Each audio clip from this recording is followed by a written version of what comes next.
Right, let's talk about Simon Chilinsky. And who's Simon Chilinsky? Well, Simon Chilinsky is the sound designer working on the game Subnautica for the developer Unknown Worlds. Or at least he was the sound designer working on the game Subnautica for the developer Unknown Worlds, because he got fired earlier this week, I believe. And why did he get fired? Well, he got fired for being a bit of an arse. And why is he a bit of an arse? Well, he had made a series of racially insensitive tweets and tweets critical of gender diversity, saying things like, "We need a diversity slider in the options. It will make the character progressively darker, more feminine and less sexy." He also made some dubious comments about immigration, claiming importing random people from the third world is also importing third world tier crime rates and IQ. And he also mocked a poll about gender diversity that was on YouTube by referencing attack helicopters, which is apparently a meme commonly used to make light of transgender issues. So he's going the full gamut here. He's having a go at people's gender. He's having a go at people's race. Basically, as I've already said, being a bit of an arse. He even retweeted a tweet by Paul Joseph Watson that claimed that the Swedish Prime Minister could deploy military to combat Islamic no-go zones, which apparently the media still claims don't exist. And my personal view on that particular tweet is that it was a crock. And I'll tell you why I think it was a crock. It's because I've seen stories like this about no-go zones before. And one of the no-go zones that was being reported by certain elements of the media was in an area I used to live. Apparently, it was a Muslim no-go zone. And I used to live there, and I used to do my shopping there. And the last time I checked, I was Caucasian and atheist. So if anyone was going to be unable to enter those zones, it was going to be me. So, yeah, I do think that Simon Chilinsky is, as I say, a bit of an arse. However, and this is a big however, should someone lose their job for being a bit of an arse? Well, apparently the game director at Unknown Worlds for Subnautica did actually speak to Simon Chilinsky before he was fired. And we're not privy to what was said in that meeting. But subsequent to that meeting, Chilinsky was fired. As I say, we don't actually know what happened in that meeting. So maybe he did something in that meeting that led to him being fired, that went over and above what he'd done in his tweets. So we do have to bear that in mind when we move forward with this. However, if he was fired purely for those tweets, I have a problem with that. Because, as I say, I disagree almost entirely with virtually everything he said in those tweets. That's my position. I don't think much of what he said has any merit. But I think he's got the right to say whatever the hell he likes, right up to the point of inciting violence. And that's where you draw the line, for me anyway. I think he's got the right to say whatever the hell he likes. And he's got the right to be wrong. Let's be honest, most of us have had opinions throughout our lives that are dubious. And would we have wanted to be fired for having dubious opinions? No, of course not. Over the years, I've worked with people who've had some pretty despicable opinions. I used to work with one guy who had some pretty dubious opinions on race. And he would be sitting in the restroom spieling these opinions, and then he'd walk up the road and have a chat with the black guy who delivered the overalls for us. So, I've dealt with some pretty weird people over the years. The thing is, though, that particular guy was actually good at his job. So should he have been fired for having a dubious opinion? Well, I don't think he should. And apart from anything else, if you fire a guy because he's got a dubious opinion on race, do you really think you're going to change his opinion? Or you're going to make a bitter, nasty piece of work out of him? You know, you'll get another job somewhere, maybe not earning as much, and then he'll blame those people. He'll blame that group. It'll be their fault, and you'll exacerbate the circumstance. You'll exacerbate the situation. I just don't see that curtailing someone's free speech is the answer. Question what they have to say. Argue with what they have to say. And if you look at what happens when people are given a platform who have dubious opinions and they're put in a public forum, people question them. And then those opinions are exposed for what they are.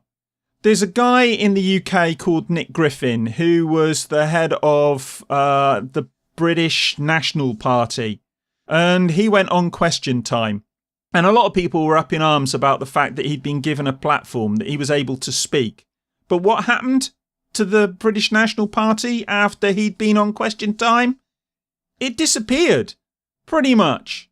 And the reason for that was that people who'd watched him on the television saw him for what he was, because he wasn't a sophisticated speaker and he wasn't a sophisticated thinker. He was a man who had dubious opinions that were shown up for what they were when he was given enough rope to hang himself. Shutting people up doesn't achieve anything.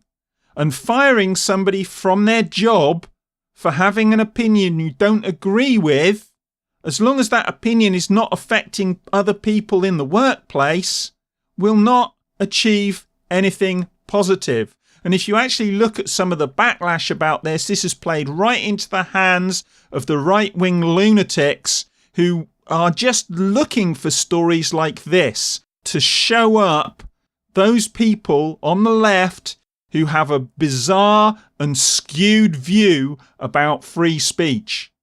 And that moves me on to the next point.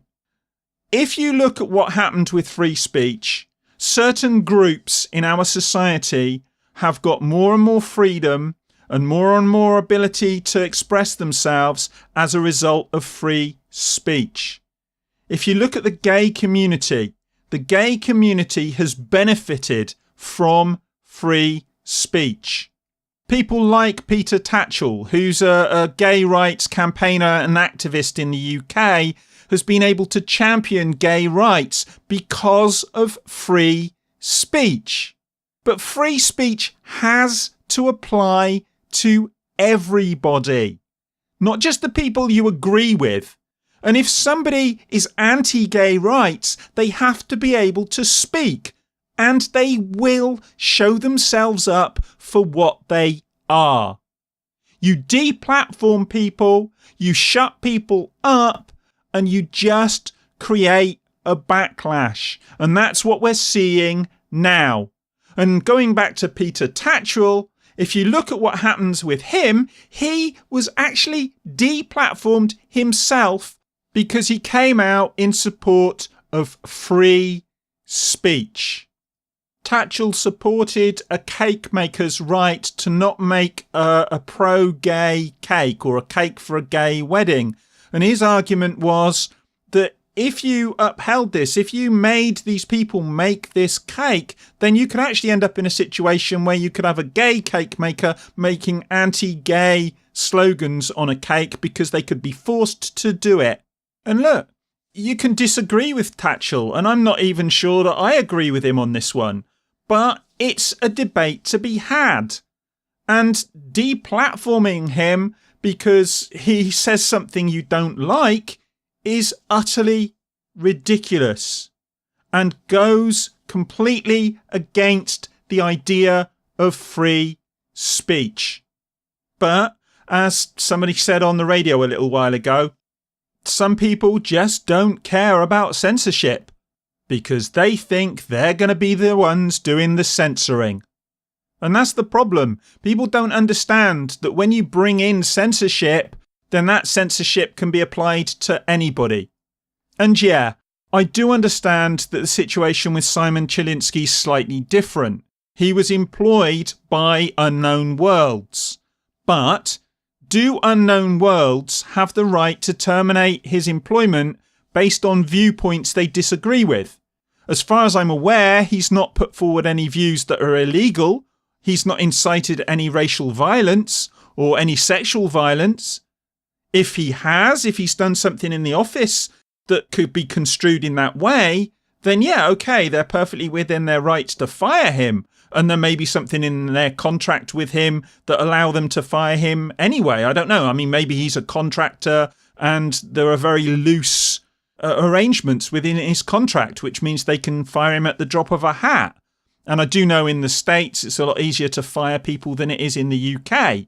So maybe they're perfectly okay to fire him. But morally? Really? Should they be firing somebody because he has viewpoints they don't agree with? And if you look at this came to light because people saw something they didn't like by him and then went searching for more things that they didn't like by him, flagged those up, and then forced him out of his job, in effect. It was a witch hunt. And as I say, and I will keep saying, I disagree with almost everything the guy said. His tweets go against virtually all my views. But what is important is that you champion the free speech of the people you disagree with. It's not free speech if you only allow it when people agree with you.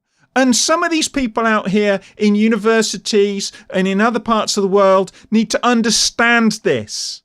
Deplatforming people goes against the very underpinnings of our democracy, because our democracy is predicated upon free speech and freedom of expression. And when you start doing away with that, you are chipping away at people's freedoms.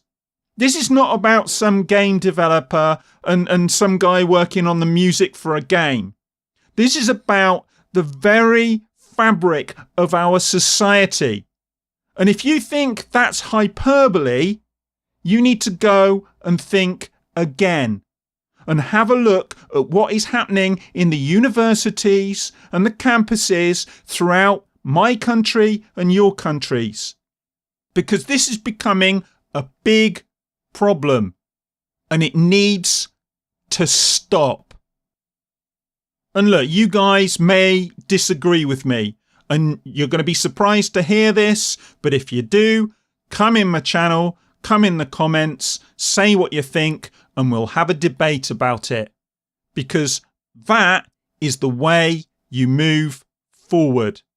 And for those of you who would deplatform people, who would shut me up because you don't agree with me, or you would shut Simon Chilinsky up because you don't agree with him, or Peter Tatchell, or Jermaine Greer, or anyone else, whoever it might be, Majid Nawaz, whoever it might be that you disagree with, whatever beef you've got against them, if you would shut people up because you don't agree with what they're saying, then you can f*** right off.